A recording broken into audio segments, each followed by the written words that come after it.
I'm so excited to be here with Jenny Fenig and to talk about why and how we should take a stand. Jenny, welcome on the show. So excited to be here with you, Sigrun, and let's do this thing. Let's do it. So, I always like to tell my listeners or those who watch this video later on that we're also recording how I know my guests Mm-hmm. because 95% of my guests are people that I've met or Facebook friends or something, typically not strangers from some podcast pitches. Right. Um, so we met at a workshop with Ali Brown earlier this year, and it was a content workshop, and we were supposed to come up with bold statements, have something that, would possibly be disruptive or people would disagree with. And Mm-hmm. I remember after this exercise, you stood up and I was like, yes, I like Mm-hmm. this. I want this woman to come on my show. So finally, it's happening. And before we dive into that part of it, Mm-hmm. let's start with, what you do and your background. Like, I know what you're doing today, and the listener's going to hear shortly about that. But I'm always Right. curious, like, how does someone, come to do what they do? Yeah, totally. I love that story too. And I love hearing other people's stories. So for me, I've always been a great communicator, like I'm a great writer. I'm wonderful at just being able to get up in a group and speak about kind of anything. I can figure out what position needs to be taken to advance something, and I go and do that. I found my way to New York City by way of Florida. I grew up in the southern part of the United States. Never thought I'd do the New York thing, but because of mentors, right? People who are a few steps ahead of me on the journey, having gone to New York and were like, Jenny, you have to go do that. You must go do that. That's going to change your life. We were public relations majors at the time in college. That I followed their advice. I said, okay, I trust them. They're ambitious like I am. They must be onto something. So I'll do the New York thing. I'll do an internship there and just do it for a summer and then have my life in Florida, because that's really what I knew. I didn't know that New York was even really an option until they planted that seed. So I did the New York thing, fell in love with the city, ended up coming back to the city after I graduated. The same firm hired me, and I started my career in public relations. I worked on some of the biggest brands in the world: Kellogg's cereals, M&M candies, Pfizer. I worked on the Viagra campaign, which was just a wild adventure. And while it was enjoyable and I learned a ton and I worked with really smart people, I had this feeling like this can't be it. Like, this can't be it for me, because it just didn't feel as gratifying and satisfying and sustainable as my heart told me it needed to be for me to want to stay all in. I'm a woman who wants to work. I wanted to get married at some point if I were to meet that guy, and I thought maybe kids would be in the distance. I wasn't that woman who said, "Well, I'm going to get married and then not work anymore, have kids and not work anymore." Not that there's anything wrong with that, but that's not how I'm built. And I knew that that work wasn't just, it couldn't be it. And it was so heartbreaking to me because I majored in PR. Like, I was president of my PR society in school. I'm like, what do you mean I'm not going to be doing this anymore? But I learned to trust that, just to trust that inner voice, even if you're not quite sure where it's taking you. So I totally changed careers and I became a conference producer, which I didn't even know was a job, but I found it. I just was kind of in this desperate moment, like putting up my resume on those job sites. And I got a phone call from a conference production company telling me about this position. And they really liked my background because it was for their marketing and business strategy division. And that was my love. Like, I really love brands. I really do. I like when they are well developed, they have a personality, there's an archetype, there's colors, there's like everything to me is really fascinating about that, but I needed to approach it from a different way. And so I really became a researcher when I went to that company. I interviewed executives, asking them about their biggest challenges, what was keeping them up at night. And gosh, did that prepare me to become an entrepreneur down the line, which I didn't know I'd be doing either. But from there, I created products. I created 3-day products, 3-day experiences that were premium priced. My job was to create the agenda. So I would create the content. I would decide these are the topics that are going to attract an audience to sign up for these events. I'm going to recruit the speakers. Most of them were corporate executives, but I did have some budget for my bigger events to hire on big keynote speakers. We had Tony Robbins. We had Tom Peters, who's a kind of management guy here, has written a ton of books. Colin Powell, former Secretary of State here in the United States. And wow, that experience really just changed my life, because I saw what happens when you take research, you take pain points, and you create something that people want to buy and attend. And I also got a cut of the profits, which I never had experienced before. I was like, oh, this is what it's like to make money. Because that was not, I didn't go into PR to become really wealthy. That's not the path you go on. If you are like, I want to make all this money, I would have gone to work in finance or something. But that opened me up to, oh, when you make certain decisions, it's going to have a different output. And again, the piece with the speakers is I saw these people seemingly loving what they're doing, just getting on stage, telling their story. I knew, especially for the keynotes, what we're paying them, because I'm the one contracting for them to come to these events. I'm like, geez, they're making a lot of money to come and speak for an hour. Okay. And the same thing happened at that position. I had that voice inside that said, this isn't it. This isn't your end point. And it, again, was terrifying, because I'm like, oh, crap, now what do I do? I kind of had 2 different careers. I didn't want to just go work at another one of those companies, because it wasn't going to scratch the itch. And so I just surrendered, and I got honest with myself that there was this curiosity about going deeper into my yoga practice. And so I signed up for a yoga teacher training. I had turned 30, and I thought, there's something about this. I'm not quite sure what. I don't know if I want to be a yoga teacher, but I don't want to keep doing what I'm doing. I feel like I've learned everything there is to learn. And it was also very, very stressful. And the environment was it wasn't very healthy. And again, just knew it couldn't be like the long-term play for me. So I followed that nudge, signed up for yoga teacher training. During the end of that training, I walked into work one day and quit. I quit a 6-figure job, just quit. Did not know what I was going to do next, but knew that I couldn't continue doing that, because I didn't even have any space to figure out what to do next. I was under so much pressure to perform and produce. And from there, that was the game changer, because soon after that, I discovered the field of coaching. And I signed up for a coach training and built my business. And it's just been this wonderful, wild ride. And I got clear that I was here to serve women. And so my business serves women.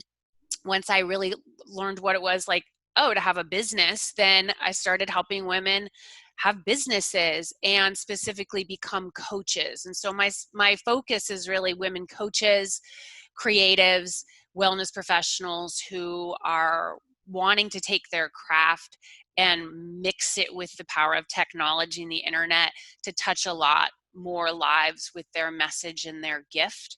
And I love it. Been a beautiful journey. So how long have you been doing coaching?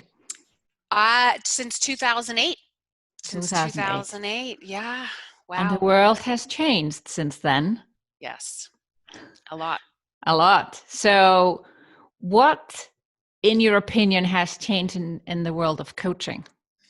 That's a great question. Well, it feels like when I got started, there weren't as many coaches as there are now. And so I think the sheer volume of coaches has changed, but that's not a bad thing. It just means that people have heard this call. They realize it's an option. Like, I love it when people realize that they want to become coaches. Many of them come and join my school. I have a coach certification program, which I'm really proud of. So yes, the numbers of coaches has risen, but I also feel like because the concept of coaching is now more of a common thing. There's a lot of people out there who call themselves coaches and don't really know what that is. And so they don't necessarily represent the field of coaching in the best way, in the most kind of in the way that it was designed to be done. Okay, it's a field, it's a craft. It's not just this thing, well, I think I'll call myself a coach. And there's a lot of great marketers out there who are better marketers than coaches.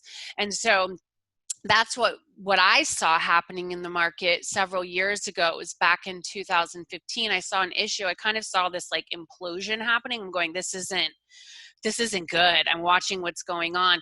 But from two ways. One was there's great coaches who come out of these like traditional old school coaching programs.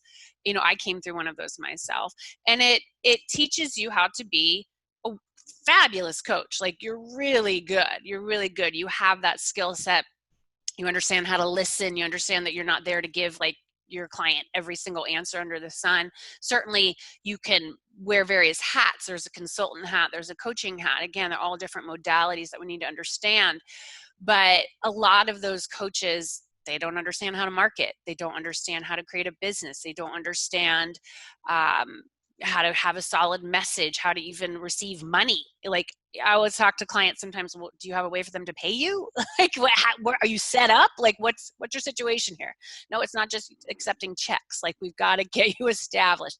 So we have that issue going on. Great coaches, but they're never going to make it in business because they don't understand business yet. And then we have the other side, which is these fabulous marketers. They've got the Facebook ads down. They've got their funnel. They've got, they're blowing up social media and they call themselves a coach, but then they burn clients because they don't really understand what a coach even does. Okay. And so that pissed me off. That really pissed me off. And I kept waiting for someone else to do something about it. I'm like, okay, well, someone's going to get that handled. Okay, they're on it. They're on the case. Someone's going to get handled. And I just kept seeing it over and over and over again. And the thing is when you're a leader, and when you're an entrepreneur, you notice gaps in the market and you notice where there is an issue. And then if you're really called to do something about it, you'll do it. And so I did. And so that's when I created my coaching school to really solve that problem and to teach people how to not only be an incredible coach and understand why you were called to this, because it is a calling. It's an absolute calling. But then how do you create a business doing this that's aligned with your own desires and the way that you are best suited to serve? Not everyone needs to have like a gazillion followers on Instagram and have the programs with, all the people. Like some coaches are called for more boutique, bespoke type of experiences where maybe you just do, group coaching programs with like, higher end, 10 people in them at a time. And maybe you want to do retreats like smaller, abroad, something really exotic and luxurious, or maybe it's something different. But that's the conversation point that I like to bring up, because, a one size fits all model doesn't really work for anything. So let's just talk about the future of coaching, because it is a beautiful thing, but we need to be really smart about how we're doing this. Yeah. No, there isn't one size fits all. And that's a shame, because actually the clients are always looking for processes and systems and step by step. And then often in the marketing message, you kind of have to bring something forth like that. But ultimately, we all know there's no one size fits all. Someone wants to build an empire, and other ones, you said, as a boutique. Yes. So there's a different approach to that. Yes. But besides, let's say, what pisses me off is, yes, I have a Dale Carnegie certification, so I did not go to one of these traditional coaching schools, but I learned coaching. Yes. Just in a different program. Yeah. But still, I have, for instance, never cared with my mentors whether they are certified or not. Yes. It's more about, do I like their way of guiding people, and do they have the credibility? Like, they actually ran a business. Yes. before they call Yes. themselves a business coach. So I think that's where my beef is up more with that the Mm-hmm. experience isn't there. And lots Totally. of good marketeers just suddenly are business coaches because they're successful with their own business, but they haven't never run another business, another type of Yes. business. So how are they going to help find that one size fits all for, not one size fits all for the client? Yes, absolutely. And I totally agree with that. And I don't think people have to go through any certain type of coaching school. You find the program, find a mentor that who really resonates with you. Like my coaching school, we do have a certification option, but it's optional. Like people want to do it if they want to do it, but it's not, quote, required. My point is to honor the craft. Honor the craft. And then for anyone who's searching for a coach, is to understand what has been their path and do you vibe with them. But to your point, I see a lot of people, kind of newer coaches, who their business isn't really even that far along, but they call themselves a business coach or they work with entrepreneurs because they think they have to. They think that that's the way that they're going to make money. And you need to have integrity around that. There's plenty of ways to make money, and it's not just by helping other people make money or grow their business. I mean, you and I both know, Sigrun, people who have huge businesses that are health and wellness, that are things around spirituality. Like there's just so many different options when it comes to businesses. So for those of you out there who are, coaches, don't feel like, well, the only way I can make money is if I call myself a business coach. But you don't, you're not really solid around that. Like do the thing that you're called here to do. Do the thing and then create that community. That's the key. Are you creating a community? People who want to show up, they want to listen to you, they want to learn from you about whatever it is that you're freaking teaching. Like there's so many directions you can go in, but it's almost like a lazy approach if you're like, I'll just call myself a business coach because like that's what people pay for. No.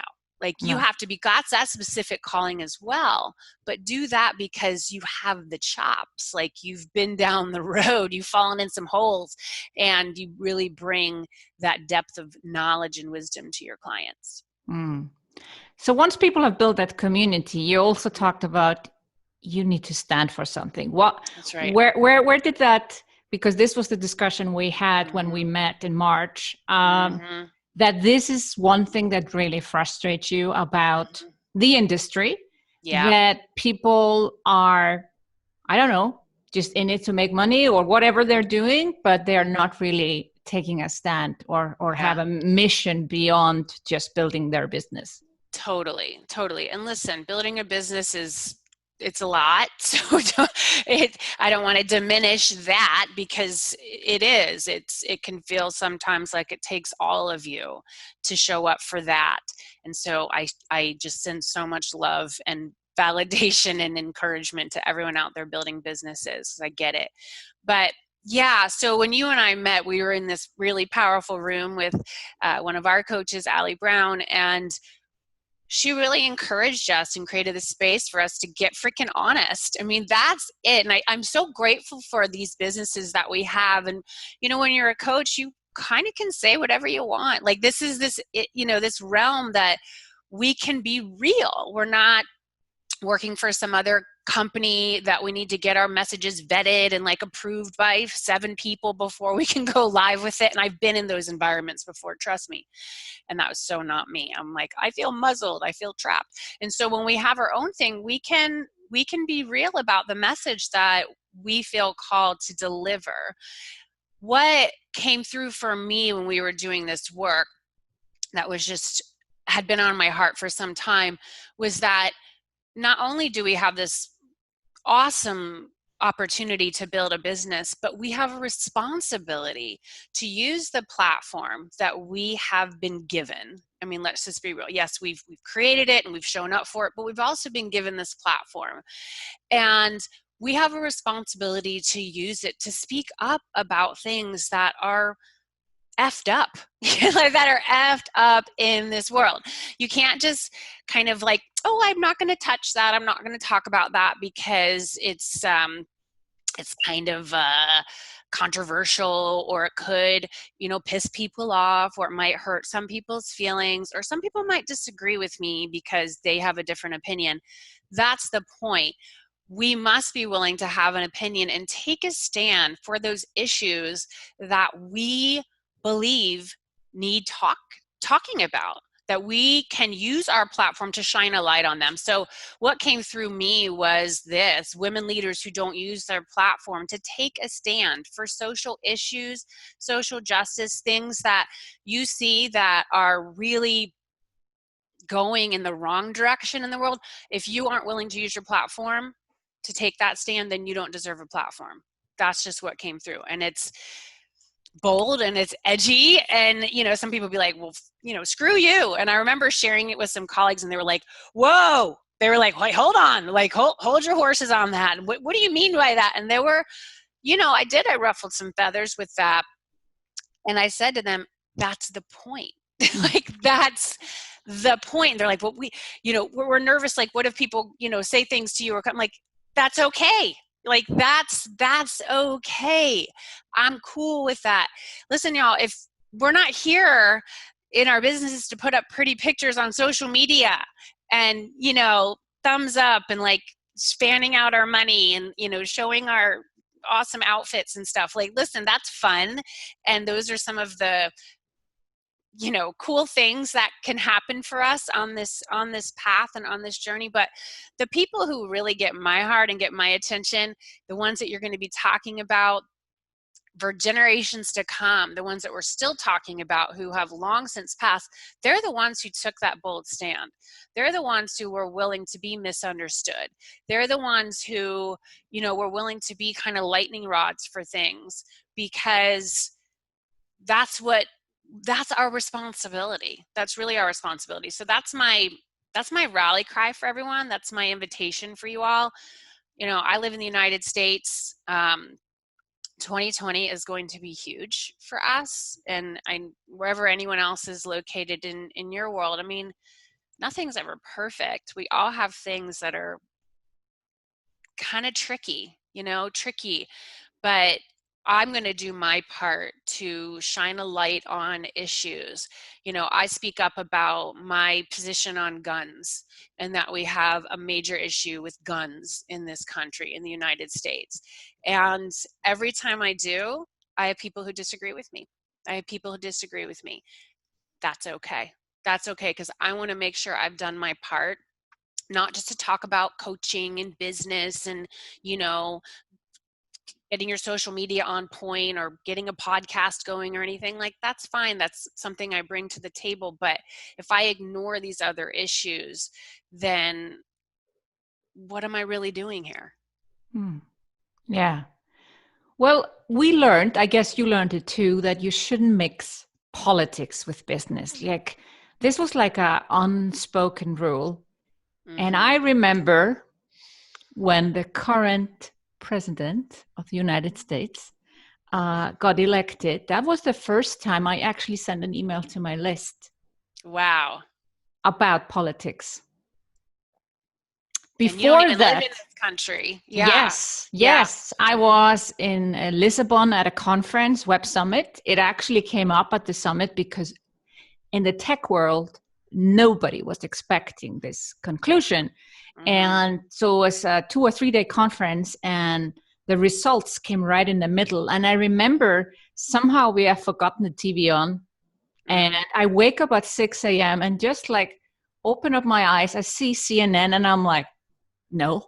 It's like, girl, no. Yeah. Like, and I go back to bed. I'm like, this was just a nightmare or something. I had the same experience. So I think 5 days later, mm-hmm. I wrote an email without mentioning any names, but I said, I've been going through the 5 stages of grief. Mm-hmm. Denial and all those paths. I Googled the stages, of course. I didn't know them by heart. Good, smart. But it was pretty much it. And I remember getting 2 emails. This was only my newsletter. Right. 2 emails that from clients, paying clients that had voted for the president and did not like that I said this. Yeah. One left my world, the other one stayed on. And actually, I'm pretty sure, like 99.9%, that she's changed her mind since then. Okay. Based on what has happened. But yeah. What do you say to someone that still thinks you can't mix politics and business? Business is politics and politics is business. Don't freaking get that mistaken. And that's honestly a message from the patriarchy, that because they're saying that to us women because they know that we're the troublemakers. They know we're the ones who are going to shake stuff up because we're going to be like, wait, hold up. And that, trust me, I got that message too. And I believed that for a long time. I am blessed to have wonderful in-laws. And my mother-in-law, they both are very politically aware. And they're also quite liberal.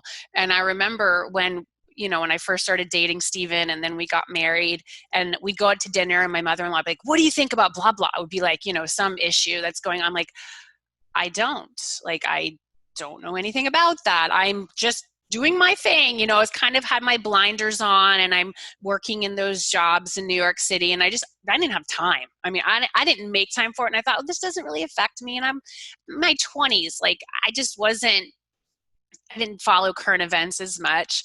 And it just felt kind of a no-win game. It felt kind of ugly. It felt like, what's the point? But that became not an okay thing for me. And honestly I became a mother too. I have 3 kids and I think about things differently now. And my eyes have become a lot more open. And I don't believe that we have an option to just say like, well, I don't follow anymore. Or I think so, a lot of people, and I have a lot of spiritual type people in my world, there's an element of bypassing that can go on when you just say, well, I don't want to look at that. It's just negative. I'll keep my vibe high and I won't look at all of these things. And there's a level of privilege in that as well. I mean, I'm a white woman, but I am not going to close my eyes to the issues that are going on in the world. That would be easy for me to do. That would be really, really easy. And it'd be super convenient because I wouldn't have to talk about this stuff. I wouldn't have to risk, having some clients not like what I say or someone on my list being like, screw you, I'm leaving you forever. But I can't anymore. I just can't. And so I've made a choice to, invest in causes that I care about. And that's something that my business helps me do. We give to various organizations who are doing really powerful things on the ground for, people of color, for groups that have been, come in at a disadvantage straight out of the gate. Like, what can we do to really bring a level of awareness and a level of support to initiatives that we know are making the world better and stronger? Like that's what I want us all to look at. And don't let anyone, if you're called, I know some people are listening to this right now, if you're called to speak up about something, don't let anyone tell you that you can't mix that. And then also the point that pisses me off every time when, let's just talk about that gun control issue again. Or just the gun. I mean, we have a freaking issue in the United States. Anyone who says we don't, I'm just like, I can't. But when someone after, a shooting, which it happens here all the time, when someone says this is not the time to, talk about politics, like we need to wait. Well, what's the time frame? Can we wait, 5 days after the shooting? Like what's the, I just think that's such bullshit. I actually read this great book by Shannon Watts. I just want to give a shout out for the book. It's called Fight Like a Mother. She is the founder of, call it Moms Demand Action for Gun Sense in America. It's a really incredible book. It's about creating a grassroots campaign for your cause, which you can take a lot of those lessons and apply it to a business. It's not, maybe a cause necessarily, although I think what you're doing has a cause related to Sigrun, me as well.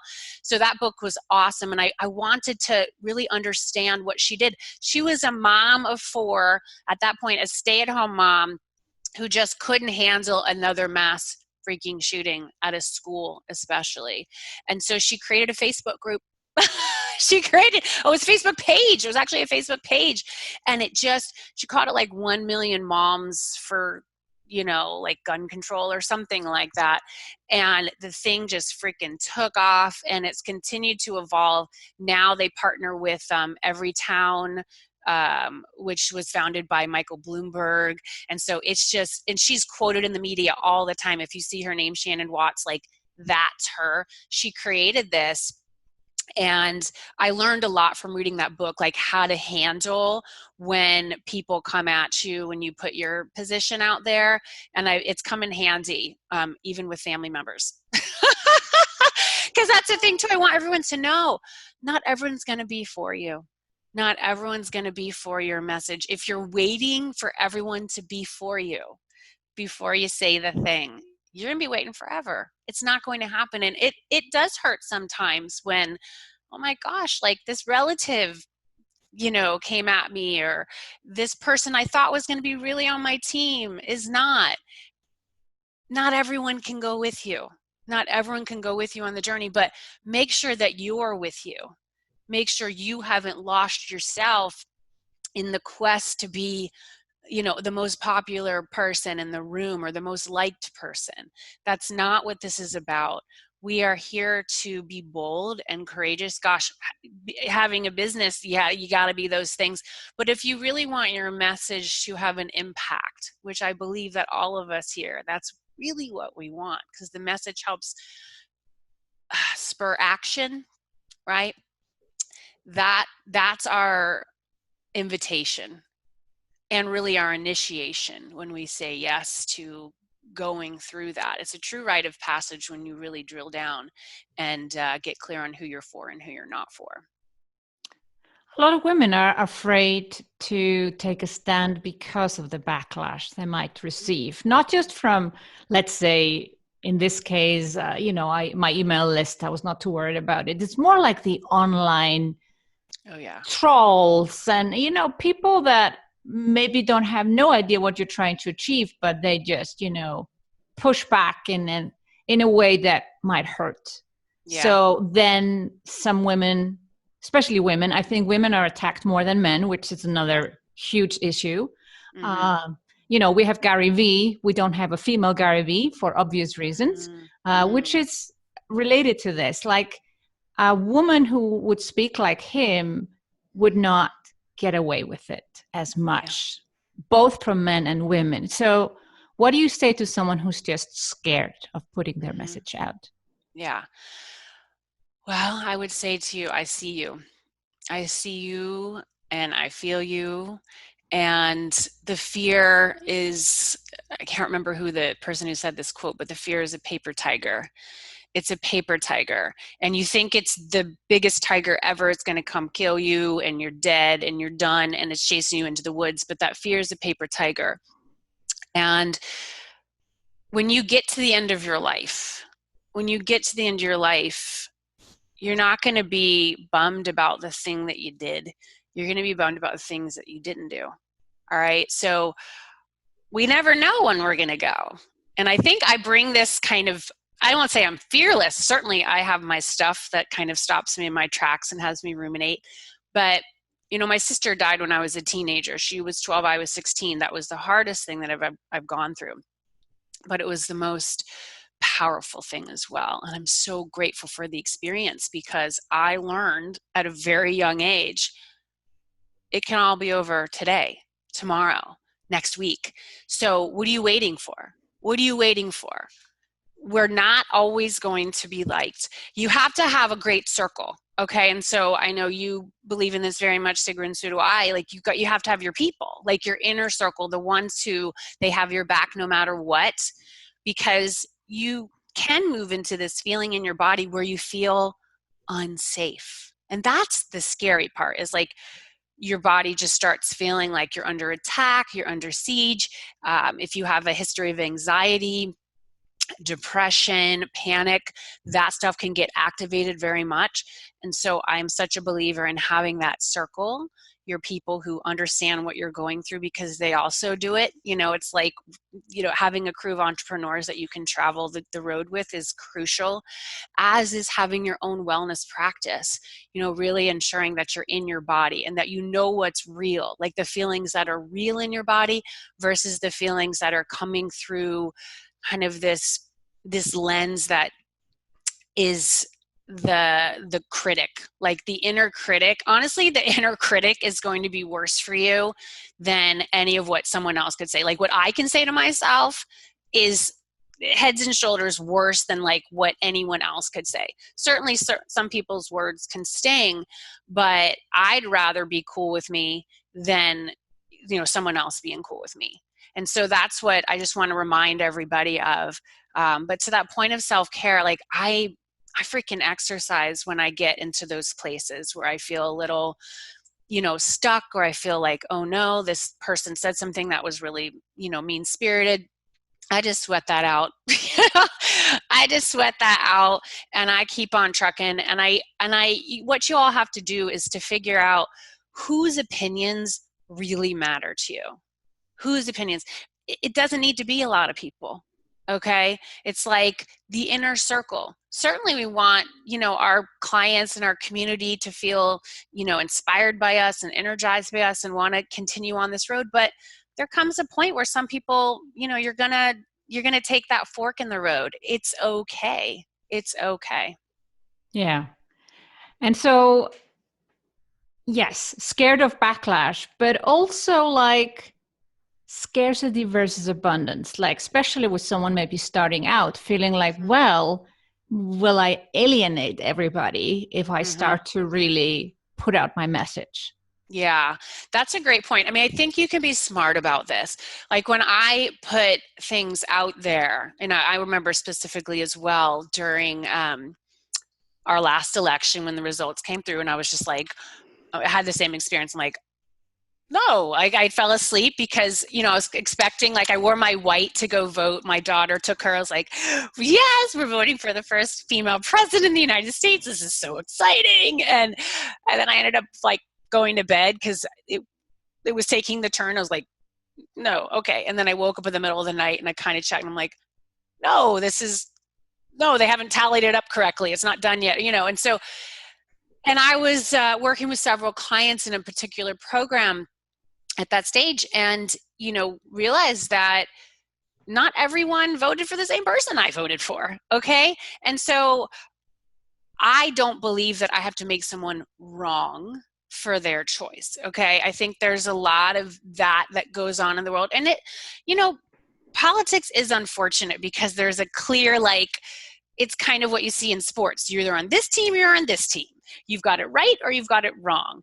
And, I'm clear on the team that I'm on, but so much of what we see is just, it's like immature. You're kind of watching it going, like, really? Like, you guys are in charge? Like, how did this happen?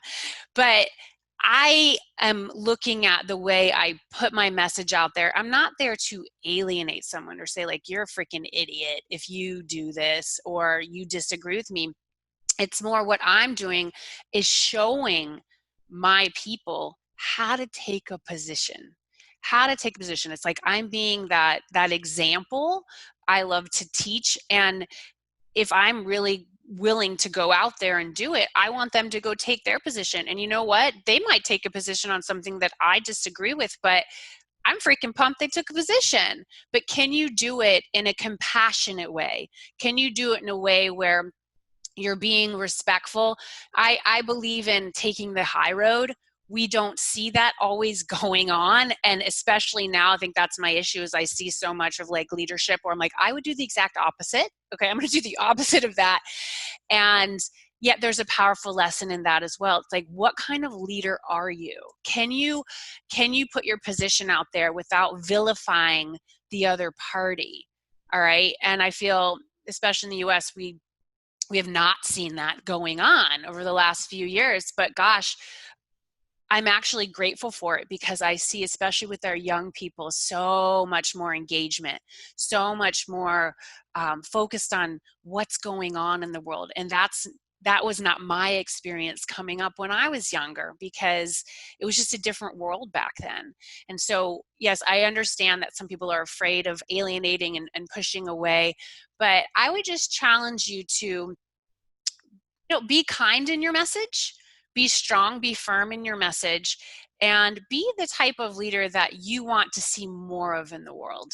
Okay, and we can do that through our business. It's such a wonderful time to be alive.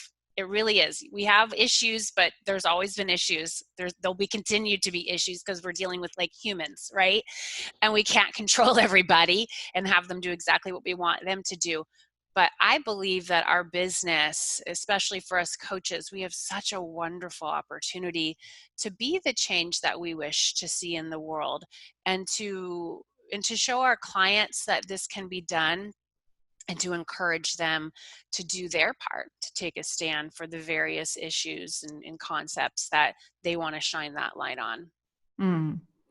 I think it also actually will help the business. So it's the opposite. Like the worry is that it will alienate clients and you will lose clients or not get clients. Mm-hmm. But someone that takes a stand, you feel, that's at least my experience, I feel more attracted to those people. Yes. Versus a bland message where I'm not sure where do they stand. Yes. Oh, you're spot on.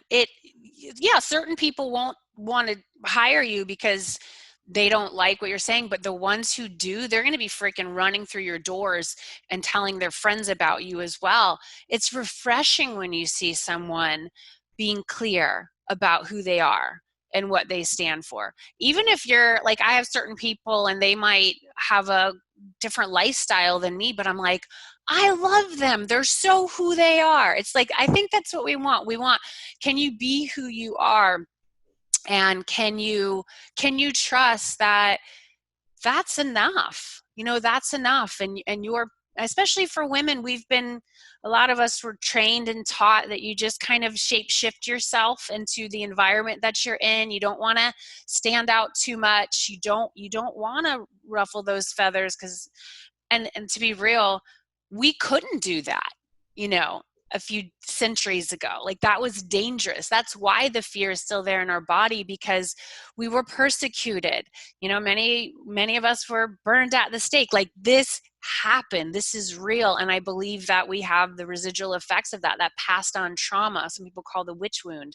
Okay. It's in us. And so I don't want to discount that. It's real. That's why you need the support, like we talked about. But gosh, don't you want to create a community where you can be yourself and they can be themselves, and together you do the damn thing? Like, that to me that's heaven. That's bliss. That's when you've achieved the thing that we all really want, which is the opportunity to live truthfully. Yeah. That is a wonderful ending, Jenny, on our beautiful conversation, which we could do forever, but we need to wrap it up. And where can people find you online? Yeah, thank you. This was so fun. It was great. You're an awesome host. I like going back and forth with you. It's such a great way to spend some time today. So jennyfenig.com is the home base. I'd love to offer a free gift for your audience, Sigrun. Okay, and so, a big part of my passion and my message as well is no matter what you've got going on in your life, you can create the space and the time to make an impact, right? And so to achieve that, the impact that you want, the money that you want, and the time freedom that we all desire as well. We all have lives. We have lives outside of the business and the work. And so I have a Reclaim Your Time template. This process. It was actually kind of originally, Ali Brown planted the seed with me years and years ago, because the whole time thing is also not really a conversation that happens in like some of the old structures, like the masculine type structures. Because it's just like, here's the deal. Like, you're showing up here Monday through Friday until the work gets done, and that's that. And once you become an entrepreneur, it's like, you get to decide how you want to work, when you want to work, where you want to work, and with whom. And so I created this tool to show you how to chunk your time, batch your tasks, get really smarter about how to make some big traction in your business. And I think we've talked about it, Sigrun. I homeschool. We homeschool our kids. They're out there with one of their teachers right now. We have a whole little system here. But gosh, without me doing this work around time, I couldn't do it. Like I couldn't, my business would have just, I would have been like, I'm out, peace out. This isn't going to work. So yeah, that's jennyfenig.com/schedule. Everyone can check that out. jennyfenig.com/schedule. Enjoy it. Fabulous. Thank you so much for coming on the show, Jenny. Finally, we did it after all these months. Right. And I'm excited to see more people take a stand with this message. Thank you.